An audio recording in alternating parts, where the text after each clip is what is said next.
Actually ব্যস্ততা বলতে কিছু হয় না।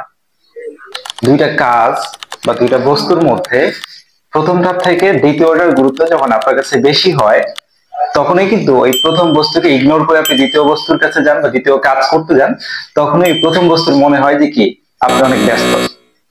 লাইক এরকম, আপনি রাস্তা দিয়ে যাচ্ছেন, একটা ভাঙা বাটন ফোন পড়ে আছে, তো আপনি একটু যদি ব্যস্ত থাকেন সেক্ষেত্রে ওই ফোনটার দিকে আপনি তাকাবেন না। কিন্তু একটা আইফোন 17 পড়ে আছে, আপনি যতই ব্যস্ত থাকেন আপনি কিন্তু ওই ফোনটার দিকে তাকাবেন।